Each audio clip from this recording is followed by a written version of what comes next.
Welcome to the Malden Zone. I'm your host this evening, Ed Lucey, and I have my guests here. And I know the Bruins are on, but they're not on till 8 o'clock. It's an hour show. We'll be off by 8 o'clock. We have an interesting show, and not only we have two authors with us, but we've got some local comments to make about some of the issues that affect the state and the city. And my guests this evening are Paula and Liz. Just as a disclaimer, Paula is my niece. That's right. And she also is related to, about 3 years ago, I had a show with your brother's daughter, who would also be my niece. That's right. And she did a documentary on pregnancies in the school here in the North Shore. It was very well received, and it was a good show for those people that recall it. But you have a book you wrote. It's just been published, and it's Take 5, Your Dreams. And how did that get started?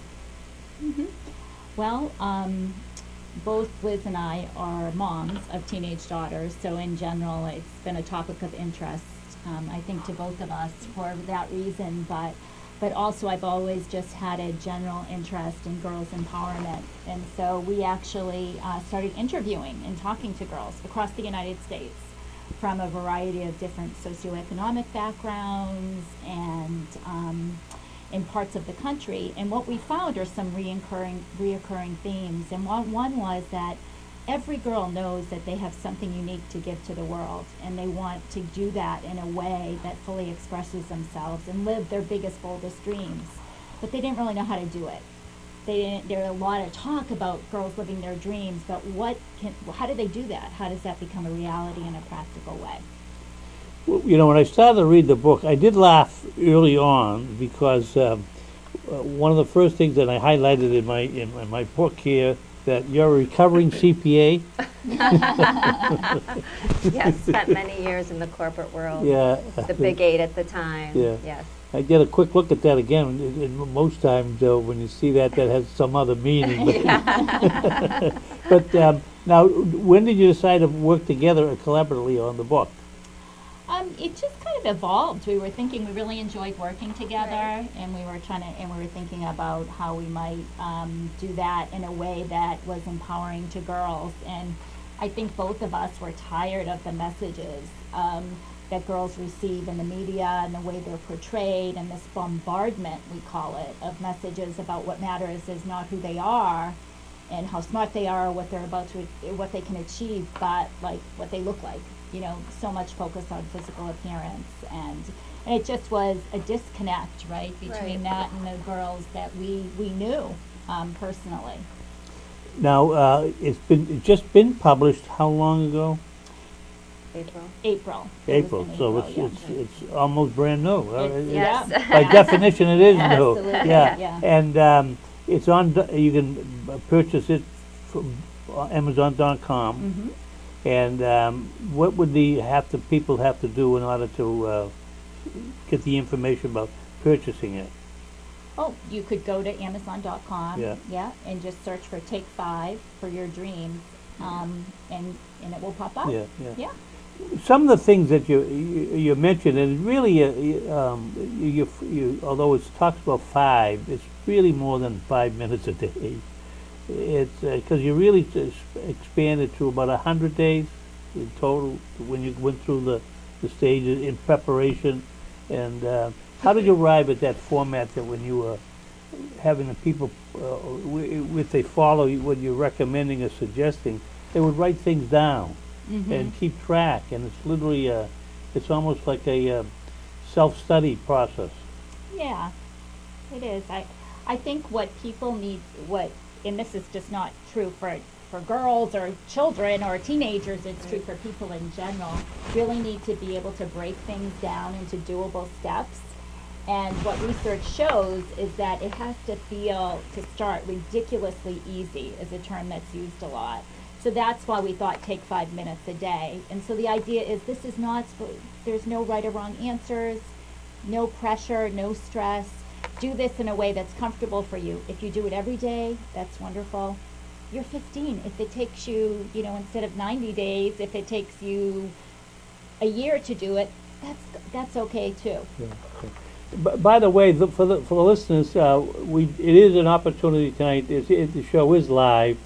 The telephone number is 781-397-8286. So if you have a reason to call in, whether you're a teenager or someone who has a teenager, or as I read through the book, it really applies to but any age. It isn't really someone has to be starting out in life relatively young. People can obviously remake themselves, as often happens, as you did Right. yourself with Yes, the I did. corporate world. Exactly. One part of the book, as I read it through, was when I think back about, there are so many lawyers that graduate law schools, and it's now in more recent years, it made reference to the fact there's lots more graduates of law school than the jobs available, and yet they're still churning out, although I think the enrollments are down a little bit. But the other thing that happens, oftentimes when you go through the biography of people that's successful in business or in different facets of their life, they start out as lawyers and either never practiced or left the lawyering to somebody else and went in a new direction. So maybe this is an example of the kind of things kids can do. Exactly. Bullying seems to be a big issue, and I mentioned in my previous show about things get to be like a hot topic, and that seems to be a thing. Although I don't think that's brand new. I think probably if you thought back in school, there were occasions maybe kids that were different, and because they were different, they were kind of picked on a little bit, one way or the other, whether it was physically, emotionally, or verbally. But that, and you also one of the things I recall, the kids that don't fit the mold. That's the tough part sometimes of young people. Did you find that when you interacted with the people as you developed the book, that if you weren't really part of the 17 magazine kind of person, that maybe you were a little bit away from the mainstream? Yeah, I mean, I think that is a huge issue for kids. I mean, I think there's so much focus around, in a sense, fitting in, being like other people, but there are ways to counteract that, because I think deep down, what girls and I think teens in general want more than anything else is to be true to themselves, and that's what they're really looking to accomplish. And so there are ways to support them in that, like one of the things we talk about, right, is a passion tribe. Right, a passion tribe. And that doesn't necessarily have to be your current group of friends. It could be you have an activity you really like and you're meeting people through that, so it's outside of school. Or it can even be a mentor or an adult that can help you through anything that you're going through, or that you can just go to and bounce ideas off of. So it really helps having that group that accepts you for the way that you are. So then if you feel a little different in school, or you want to fit in more, that you know that you have that backup. And so that makes a really big difference. And it's interesting because I think that when girls talk about bravery and courage, which is always a big theme for us, the two big things that come up is I feel brave when I'm being true to who I am, and also when I'm sticking up for someone who's trying to be true to who they are, and it's being picked on for that. Yeah. And that is, so it's just, and I think in life in general, right, we all want to be true to who we are, and that's a lot of what we talk about. You are literally 1 in 7 billion, and that goes for every age, right? Because one thing we hear from moms all the time, or parents, or people that have read the book, oh, I wish I had this book, or when I was a kid, or I actually there's stuff in it that I'm getting a lot out of, and so that sense you literally are 1 in 7 billion. There's no one like you on the planet. Really is not one other person. That's such an uncanny thought. It's so big, and we take it for granted, but it's true. So how can you live your unique life? I think I once read that there's no two snowflakes alike, and I guess that's true with people, although there may be as many people as there are snowflakes each winter. But That's right. now, did you, when you interacting and having these discussions with younger women and teenagers, did you find out that some of the problems that they are subjected to now are similar to what you had when you were their age? Do you find that things maybe haven't changed a great deal in some ways? Similar, yes. but the landscape has changed a lot since I was that age, we were that age. You know, just adding social media to it, they have access to so much more information. That bombardment Paula talked about it's not just in magazines or in print media, it's everywhere. Yeah. So when you're bullied, like a lot of times, to use your example, the reason why that feels intensified is because there's no respite from it. Before, if you were bullied in school, you came home and there wasn't Facebook or Twitter or Tumblr, texting, and so it's never ending. And it also has this ability to mushroom much faster and to spread. That's true, yeah. Yeah. So it is. I think that's really well said. It is some of the core issues are the same, but the way that they're playing out has intensified. Did some of the people you talk to in preparing the book admit that perhaps that on occasion in the past in their life's experiences they didn't stand up for someone that they felt afterwards they should have, or they felt that they were pressured not to because they didn't want to be separated from the tribe, so to speak, or the good kids, or the popular kids, or the ones that were their friends, and therefore they didn't really be as vocal as maybe they should have because they themselves want to still be accepted. Absolutely. Yeah. One of the questions we ask is, was there a time in your life that you wish you had been brave and weren't? Yeah. And that's probably one of the most common themes that comes up.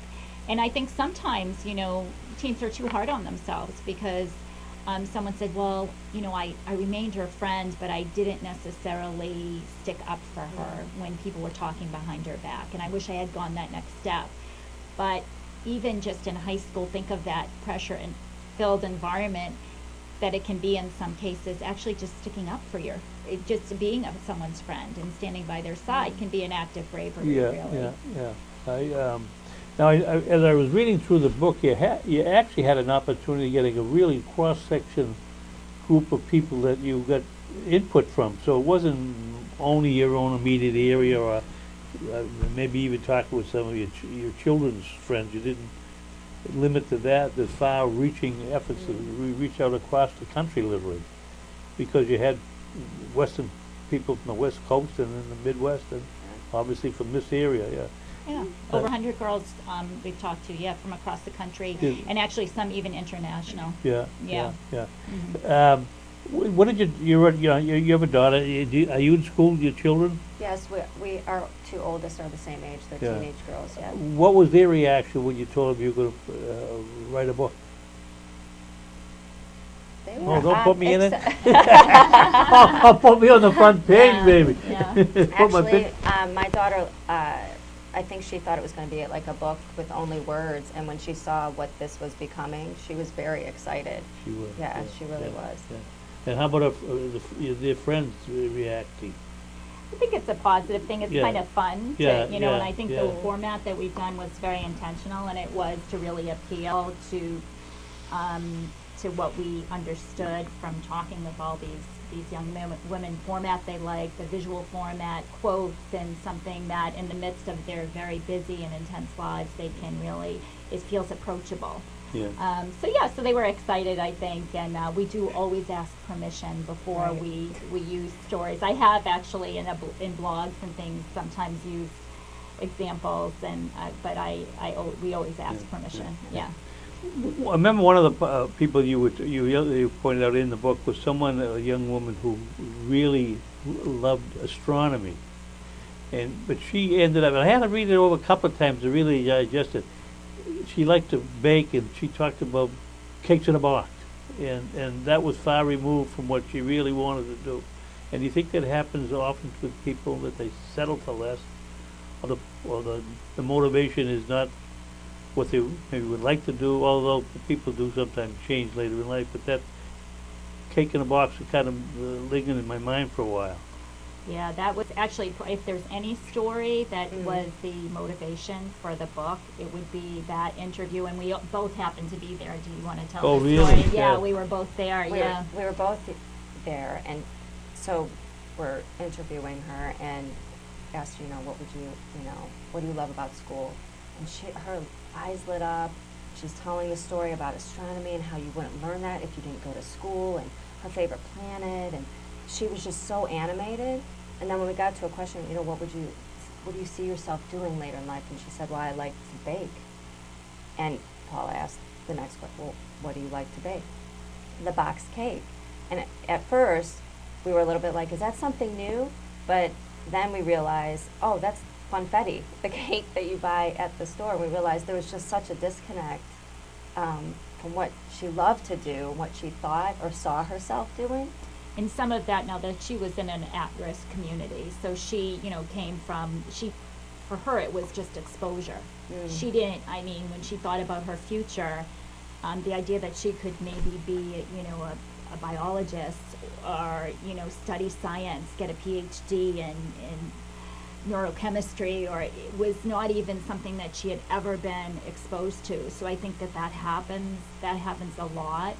And one of the cool things about doing the book is we've connected with a lot of organizations in Massachusetts, but across the United States, that really can shift and change a girl's life. So that can happen, but also it can happen to someone who's in a very high achieving, very academically competitive school system, and they're so focused on getting that A and doing everything that they're supposed to do, they don't, what are they passionate about? What do they love to do? They've never actually had that question even asked them. It's all about getting the right grades and doing the right activities to get that college entrance. So we've actually seen it in both. It's something, though, the way that it manifests can be, or the reasons for it can be different, but that it can happen just as readily, in affluent communities as economically struggling communities where, kids are just getting by to get to school every day because of their family circumstances. Yeah. There's obviously, that's a major change maybe in the kind of culture that you grew up in versus now. Number one, there's less two-parent families than there used to be. Number two, in most cases, even if there are two parents at home, both work. It isn't, and occasionally it's an exception rather than a rule today that there's a stay-at-home parent, unless it's a very successful mother and the father stays home now. He's a Mr. Mom. That's something that's kind of relatively new, but it's becoming more common. Yeah. But there was also another part of the book when you referred to people who focus on getting their loans paid off, and that's certainly something that's an issue when you think about the high cost of private college education. That in some instances, people, when they get that far, they gravitate towards something of a secure nature rather than maybe doing what they want to do because they have those big loans outstanding. What we say is don't start with Plan B before you've even exposed. Now, I know the story you're talking about. We've changed the details a little bit to protect, Sure. the person that wanted to be anonymous. But this girl was amazing, articulate. She was smart. She wanted to be the president of the United States. But yet, when it came time, we talked to her a year or 2 years later. And Well, that was a political person. yeah, she was government, really, she was really just. When it came time to make a decision, she was going to major in public relations, which is a perfectly fine career if that's what you're passionate about. But so we were like, so you're going to go to school for 4 years, paying for something that you're not interested, really, that you don't have any passion for, so that you can pay off so you can get a good job and pay off the loans for the 4 years you studied in something that you don't feel any passionate about. So the idea is indulge your biggest, boldest dreams to start with.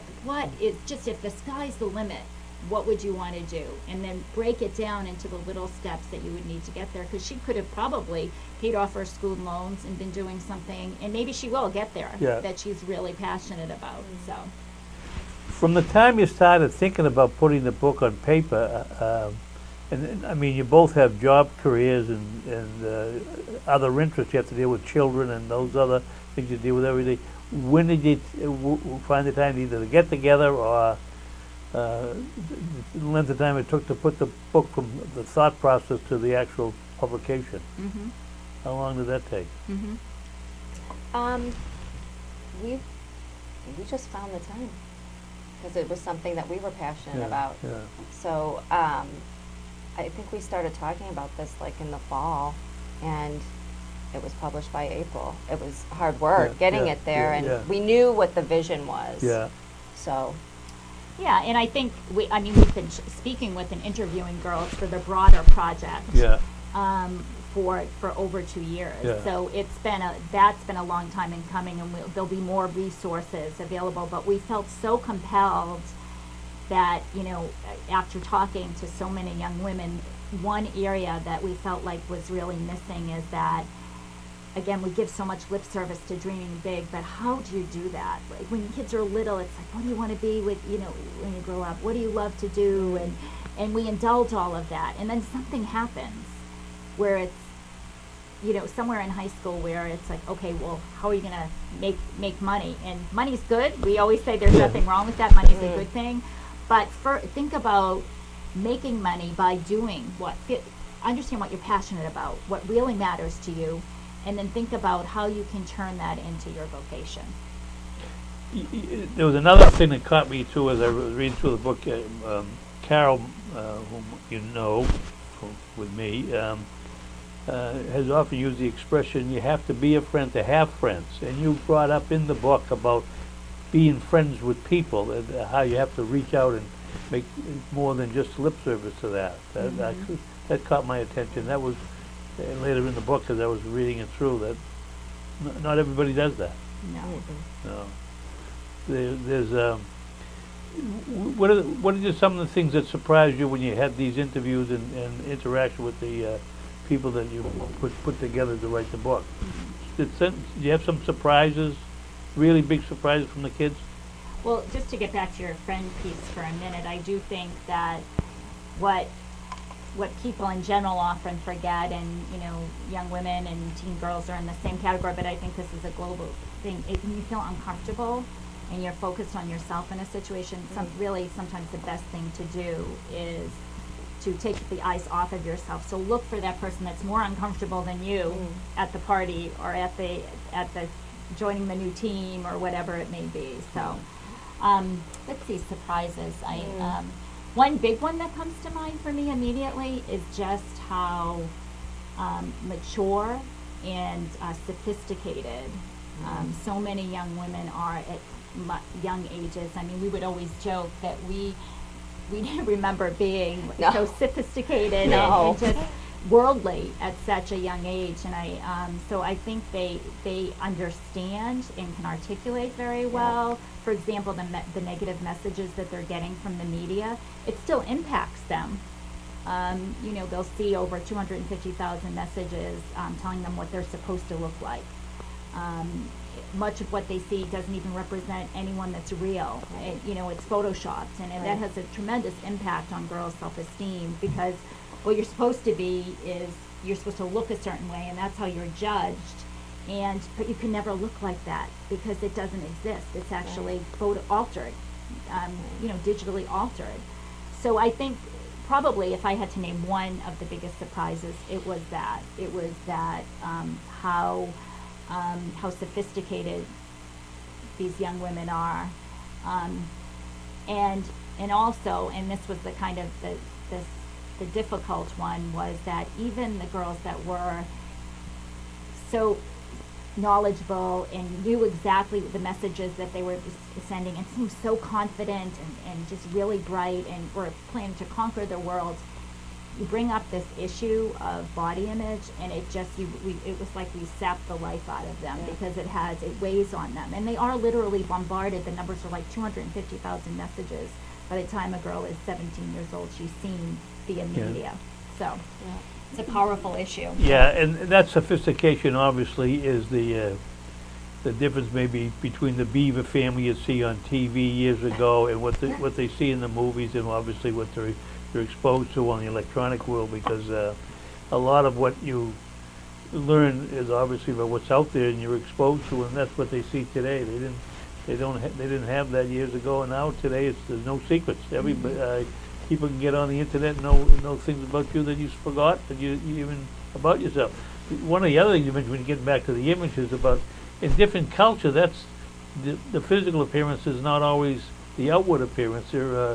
I'm trying to think back. There was one culture I think maybe in the Mideast somewhere, that the feet were the big sex thing rather than what they do today with Like emphasis. bonding in China, wrapping feet so that Yeah. they would be a small size. Yeah. Or maybe in China when they crush the toes or put little shoes on. Yeah. Now, have you had an opportunity since you had the book published to get out in a public environment to promote the book?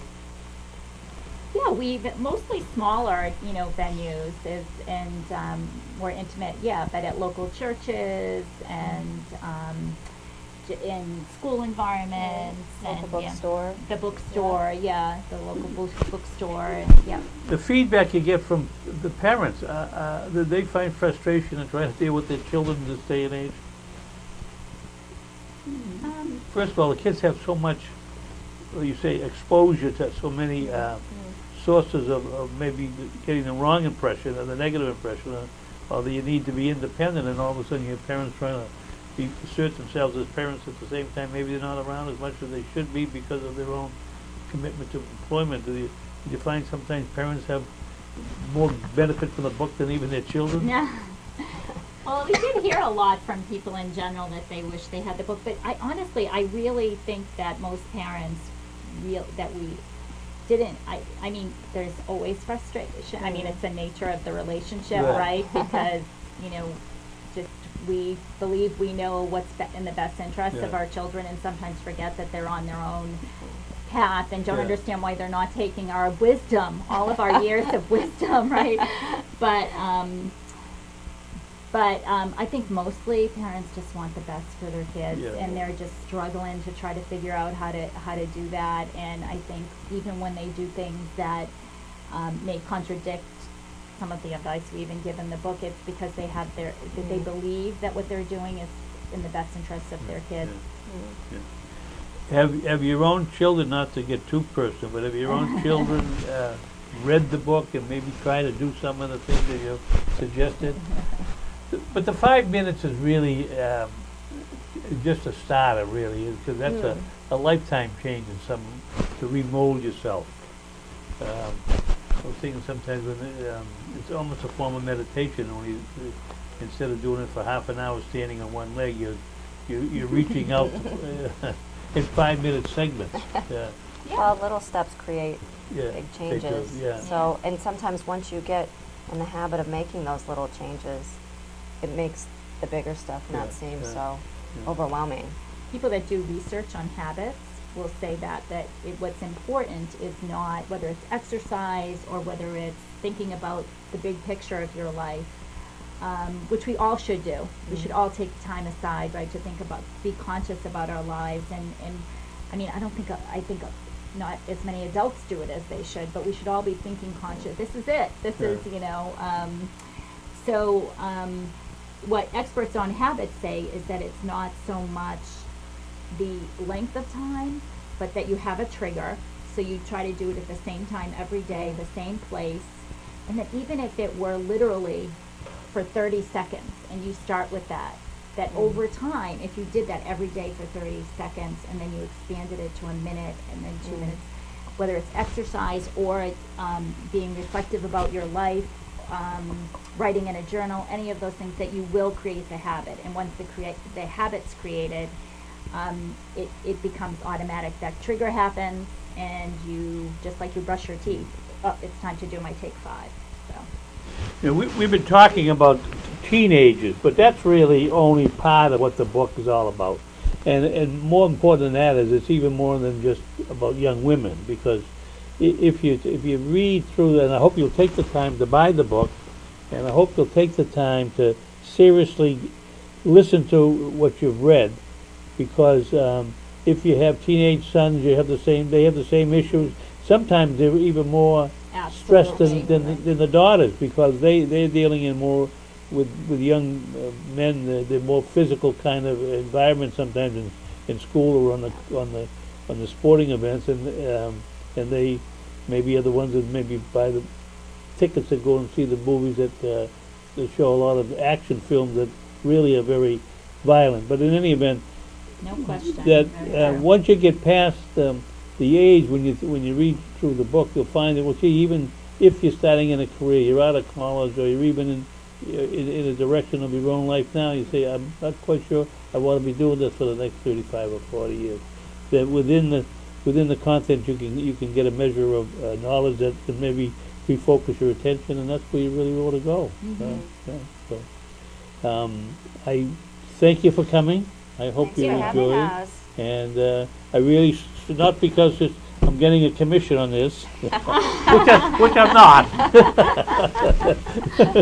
But it's a worthwhile book to read, and I would hope that those of you out there that watch the program take the time, go on Amazon.com, and those that have neighbors or friends who aren't watching the show this evening and they don't see the repeat that's done at the end of the week, that they'll take the time to also invest the time and money in the book, and they'll get a little.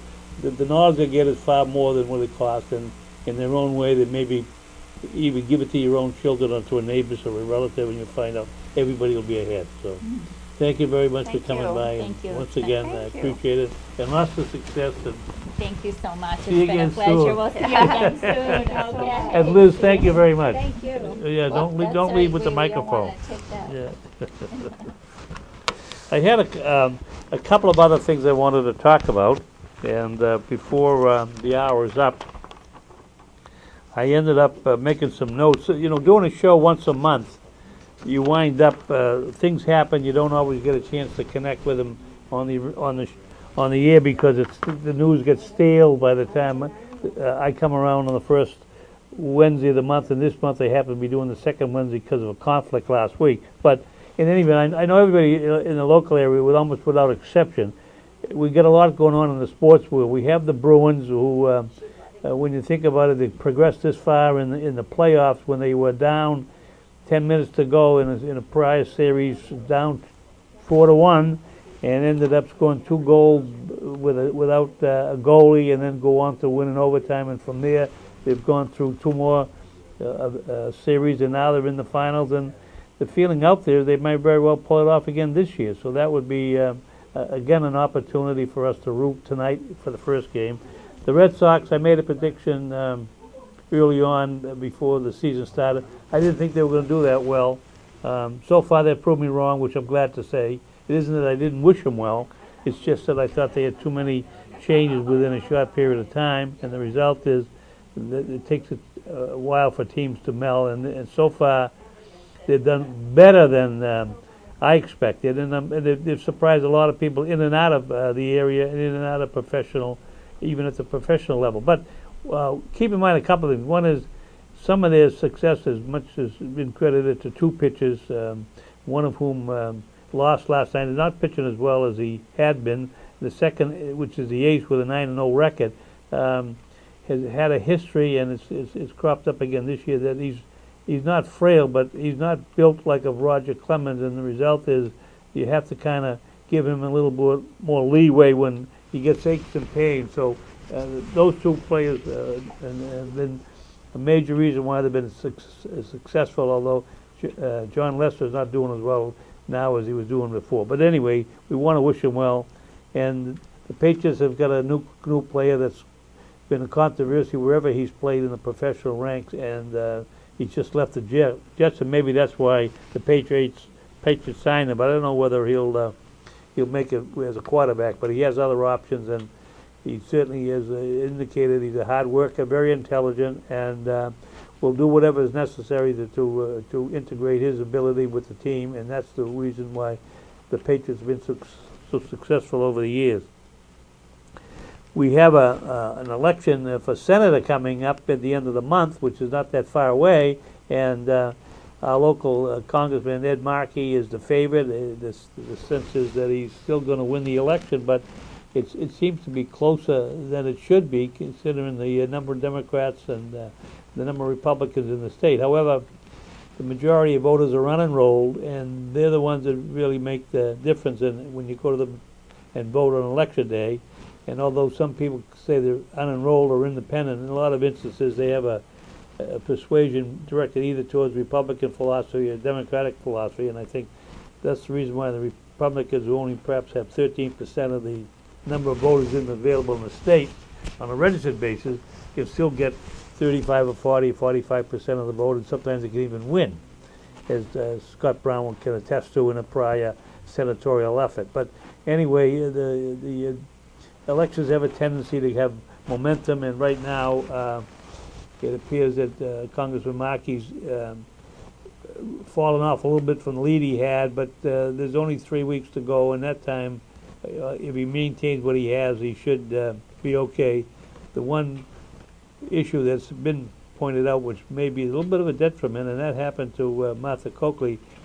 The favorable rating, they really wanted at least close to 50%, or 50% possible, because that way there, you can probably assure yourself, well, those people going to polls and vote for you. And Congressman Mark at this point is ahead, but he doesn't have that 50% or close to it as yet in terms of favorable rating. And as much as he has a long career and a successful career, sometimes longevity is a disadvantage against a fresh face, and that's what his opponent hopes. The trial of Whitey Bulge is starting up this week. I'm amazed that they were able to so quickly get 18 people who claim they have no opinion of, and they're willing to be open-minded about the coming trial. I have a theory, and I haven't had really anybody that agrees with me, but I'm suggesting that it's a possibility when all gets done with this trial, when they get through with the jury, when they get through with the legal gymnastics, and when they get through with the chest pains and maybe put them in the hospital early on in the opening statements or shortly thereafter, when all those kinds of things have settled in and they're preparing to really get the people on the stand and have them testify, my feeling is that they're not going to have that happen, that he's going to plead guilty and those people are not going to testify. Now, when I've mentioned that to a bunch of people, I've thrown it out to them as an observation. I didn't get anybody necessarily agree with me, other than they said, well, anything is possible, but that I just don't feel someone like him wants to be put in the light. It's going to happen anyway when they have the impact statements when he's found guilty. But I just have a feeling that a lot of those prepared to go to testify will never get on the witness stand because it's not going to go that far. I also save articles that I read that I think might be of some interest to people, and or if they're interested to me, and so I try to bring them up when I do my show, and they cover the gamut of a lot of different subjects. I have one here. Local drivers may not be just rude and susceptible to road rage. Many of them also may be guilty of texting while driving, TWD. In 2010, the Commonwealth enacted the Massachusetts Safe Driving Law, which restricts the use of mobile devices by drivers. But a new distracted driving survey by Plymouth Rock Assurance noted that while 80% of the survey responses said they were aware of the law, nearly 40% said they still send text messages while driving. It's a compelling statistic to see that nearly all drivers refrain from texting and driving when their children are riding with them. Said these drivers should be making the same safe driving decisions when they drive alone. So apparently if your children are in the car, you don't text. If they're not in the car, you might text, and obviously if you don't endanger yourself with them, you're endangering yourself or other people when you're alone. The Americans have a great reputation being very charitable, and you don't have to go. Boston won, and you don't have to go past any of the calamities that occur in our country or in our area from time to time, and see how generous people are, whether it's their religious commitment, whether it's charitable organizations. But interesting enough, an article just recently came in from the Wall Street Journal, and it's a book, The Giving Business by Ken Sturz. It's a 258-page book. It's $26.95. But it's kind of interesting. Readers of a certain age will remember tedious elementary school experiences with drug abuse, resistance education, or DARE. Remember that? I think factually here in Malden, the current chief was one time a DARE officer. It was founded in 1983. DARE was at its height in the 1990s, used in 75% of U.S. school districts and 54 countries around the world. There was just one problem.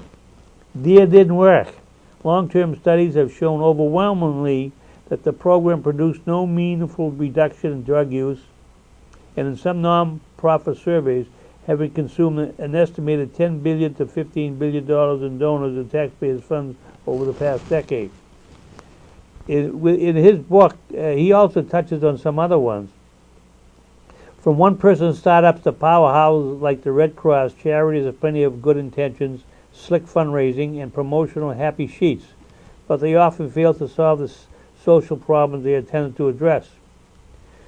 As an example, Mr. Stern highlights fashionable water charities that drill wells in third world countries with much fanfare, but are then unable to maintain them. Consequently, these charities make little progress towards their ultimate goal of reducing disease and death. It goes on to say, even when non-profits obey the letter of the law, many defy the spirit of their tax-exempt status, differing in no meaningful respect from for-profit enterprises. Among the more laughable examples are the nation's college football bowl games, which defend their charitable status by pointing out that they donate some of their proceeds to other non-profits. In reality, the games are cash cows for schools and broadcasters serving charitable purposes, about as real as that famous football player from Notre Dame's girlfriend that was an imaginary girl. That's the real result of college basketball. Many of these problems are caused by bad government. The nonprofit sector lobbies powerfully and enjoys cozy relationships with lawmakers. But moreover, charities are too easy and expensive to launch. Inexpensive. The IRS approves more than 99.5% of all charitable applications, creating more than 50,000 new charities each year, exert negligible oversight. Even charities exposed to scams can be nearly impossible to shut down. Well, and that maybe gets back to the Tea Party issues with the, amazingly, the IRS looking at them so closely when so often, whether it's some of these well-known ones, when you find out the cushy positions people have and the kinds of perks they have. They just had one here in Cambridge. The executive director is making over $500,000 a year, and depends to a great extent on the grants and donations from other groups of a non-profit nature. And it turns out she had embellished on her resume. And even at this point, when you look at the age and the mixture of the board of directors, most of them seem to take a long-range view. We'll let this thing run its course, and then we'll just continue doing business the same as we have. They don't seem to be too concerned that, number one, she isn't who she said she was when she applied for the position, and number two, is a lot of those expenses don't seem to be getting justified. But she's not the only one. Independent evaluators like Charity Navigator, which rates nonprofits on their financial health and accountability, should pick up the donor slack but do the job poorly. The results failed from a misplaced obsession with overhead costs taken to be a close proximity for effectiveness. But as Mr. Stern notes, many charities will achieve more with higher overhead by making crucial investments that could improve the organization's service and reach. Kind of interesting, too, because you sometimes get solicitation letters, and I find out this from my own experience. You read about some situation, and it seems like a noble cause, so you send them a check. And then you're on their mailing list, and then sometimes you find out you're on other people's mailing lists, and the result is, before you know it, when you get your mail, you get 2 or 3 letters daily looking for contributions to these worthy causes. And some of them will even go as far as show you a chart showing that X amount of the monies that they collect go directly to benefit the program. But then when you really check it out, you find out they treat as an educational part of the process of their expenses the letter that they sent you soliciting money. So they say, well, that's really the way we reach out to people and educate them to what we do, and therefore that's the same as if we spent it for directly in for a purpose of what we're here for. So that's the reason why sometimes that what they say is not really the way it is, and then beyond that, if you send a check, sometimes now you not only get on the mailing list, but you get a phone call. And many times those people that call are professional fundraisers, so a portion of what they get you to commit or to send a check to results in that money not being available for the purpose because it goes to the overhead, which is a way of saying we pay a commission to people to call you up to send a check which you were going to send anyway. And in some instances, they just had a lady down, it was in the newspaper, she just got a 4-year jail sentence down the Cape. She was the Angel Fund, which was purportedly to help out families in need that had a calamity or a disaster occurred to them, or a death in the family, or a serious illness. Turns out that in most cases, most of the money went for direct benefit to people that were running the group, and the woman got a 4-year sentence. What surprised me was her husband didn't get anything, and obviously he couldn't have been home paying attention to what was going on without realizing their standard of life was being maintained by drawing out money that belonged to other people in need to pay for what they want to do, whether it be horse lessons or other kinds of things. But anyway, that's the issue with charity. So anyway, be careful when you give out the money, and when you do, try and find out if they're really doing what they say they do with the money, and maybe in the long run not a lot gets done. And you're better off to hand someone in need directly, and that way there you know it's going to hopefully serve a useful purpose. Embezzlement sometimes is the problem. And is it more common now than it has been? And the answer is yes. Who steals? Well, there's actually a group that keeps track of people who steal, but they only deal in situations involving at least $100,000 of embezzlement. And this article indicates who are the people that do it. Well, 2% of the people that steal, of the 62% who do steal, are women. And so for every person's an embezzler, and when you get to the third one, it's a man, but the first two are women. 2% are young, they're under 30. 20% are under 40 and over 30. 36% are 40 to 50. Then you have 31% from 50 to 59, and then it tails off. When you get to be 60, it's only 10%, and it's 71%. And I suppose by that time you're either bankrupt the business that you've been involved with, or you've been caught. And in most instances, the ones that steal, they do it over a period of time. And the average is almost $2 million for men, but which means that they really steal more, but there's less of them steal. And that most often it's for a lavish lifestyle and a gambling problem, sometimes going hand in hand with the two foremost motivations for embezzlement. And that brings me up to another subject that I've made reference to in the past, and that is there is an effort now to have, and they're trying to pass a law, to have electronic gambling. And not only at a national level, but the states want to get enacted. Our present state treasurer is supportive of having gambling electronically, and I hope anybody that's out listening to this show, particularly now that there's a campaign coming up, if Congressman Mike is successful running for Senate, for an open seat for Congress. And even there are right now 3 announced candidates, and I understand there are 2 others at a minimum considering it.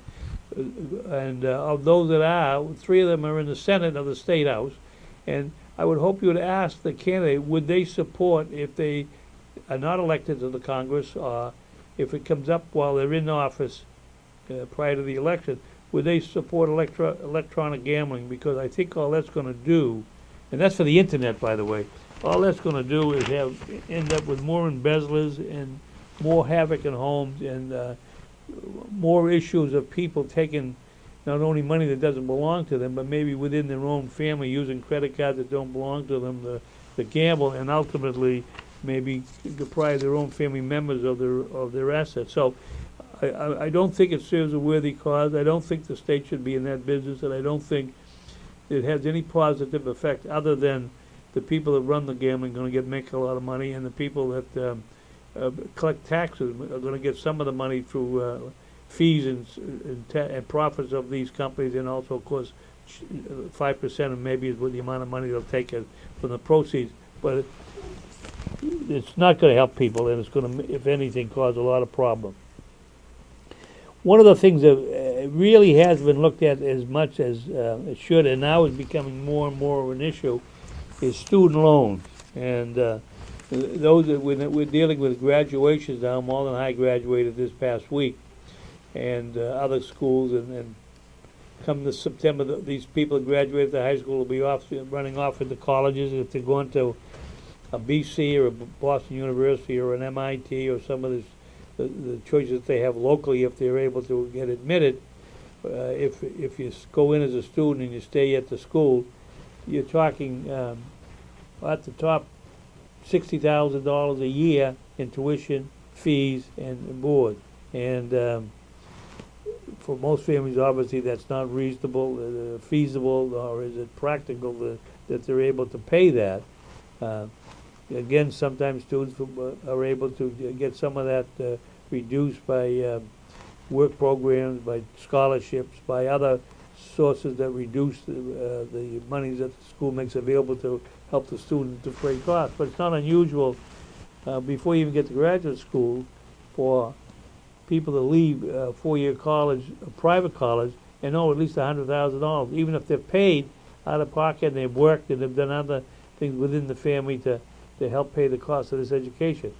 So right now, we're talking about the national government has a debt of about $16 trillion, I think, and there's a constant running of the money that shows on TV with that computer electronically. But that right now there's about $1 trillion, which is small comparison to 16, but an awful lot of money, and that's the problem facing students graduating, which means for years to come they're not going to be able to do some of the things that they had hoped to do, like buying a house.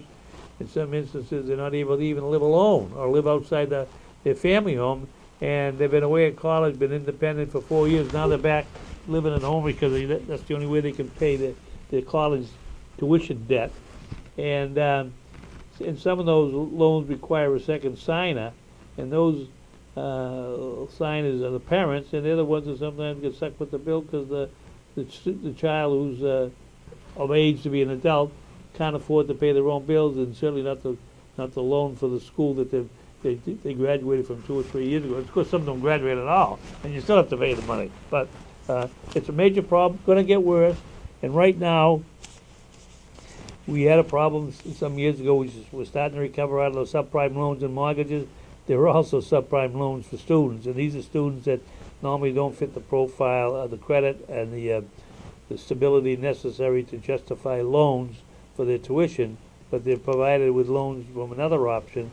And right now, about a third of those loans are in past due status, and that's gone from 07 when it was under 9% to 08. Well, it was almost 9% in 07. It was over 11% in 2012. That's the entire population. But the subprime loans in 07 were 24%, which is 3 times the average almost. And now it's 33% are behind, and that's a huge amount of that money that we were talking about. Here's an interesting story I read a while back. In the country of Mali, authorities will give French President Francois Hollande another camel after the one they gave him in February in appreciation for helping repel Islamic rebels was killed. Not the rebels, but the camel were killed and eaten by the family he left it with in Timbuktu, an official said. A local government official in northern Mali said a replacement was sent to France. As soon as we heard of this, we quickly replaced it with a bigger and better-looking camel, said the official. The new camel will be sent to Paris. We are ashamed of what happened to the camel. It was a president that did not deserve this fate. So anyway, I know what the president of France would do with the camel, but obviously he never got the chance because the people that were supposed to take care of it decided to have a meal. Sometimes a question is asked, I have some outstanding debts and would like to find out if my Social Security check can be garnished. What can you tell me? Interesting about that. If you have a credit card debt, medical bills, unpaid personal loans, or payday loans, you'll be happy to know that your Social Security benefits are safe from your creditors. But be aware that your creditors can still take legal action against you to recover what you owe them, and depending on your state's law, they may be able to garnish your wages and tap into other allowable assets, if you have any. But they can't take the money you receive from Social Security, nor can they touch supplemental security income, that's that SSI. They can't touch veterans benefits, federal employees and civil service retirement benefits, and benefits administered by the Railroad Retirement Board Administration. To ensure your Social Security or other government benefits are protected from creditors, you need to have them directly deposited into your bank account. Now this is important, or to a direct express debit MasterCard. Benefits deposited by check into your bank account aren't protected. Also, be sure you don't transfer your benefits to another account, or else the protection is void. And don't have credit cards or other loans at the bank where the benefits are deposited. Money owed to a bank, if it is also held in a deposit account, can be frozen. However, if you owe money to Uncle Sam, it's a very different story. The federal government can garnish a portion of your benefit for repayment of several types of debts, including federal income tax, federal student loans, child support and alimony, non-tax debt owed to other federal agencies, defaulted federal home loans, and certain civil penalties. If you receive the SSI, these benefits cannot be garnished under any circumstances. How much can actually be garnished depends on what you owe for. If you owe back taxes to the IRS, 15% of your Social Security benefit can be taken each month until the debt is paid in full. The government uses the Federal Payment Levy Program to garnish your payments. If you owe money on a student loan, it doesn't matter how long ago you were in school. The first $750 of your monthly benefit is off limits to garnishment. After that, the government can take up to 15%. And if you owe past or current child or spousal support, you can lose as much as 50 to 65% of your benefit. So anyway, one last quick thing. Malden has a program going on where they go into properties that are substandard. And one of the issues that they found, which has been a common problem, is multiple people living in one apartment who aren't connected by blood or marriage. And there's a Board of Health regulation locally, as there is in other communities. Sometimes it's 3 or more, sometimes it's 4 or more. Cannot live together unless they're connected by some other distinction, such as marriage or blood. There's just been a court case on that, and maybe the city of Malden better pay attention, because the court case said apartments can be leased to as many tenants as they want, as long as you meet the health codes and therefore and the safety codes. Therefore, this is particularly true when you deal with students, and at the college level in Boston, that's been a chronic problem. But in any event, beware of that. Thank you for listening.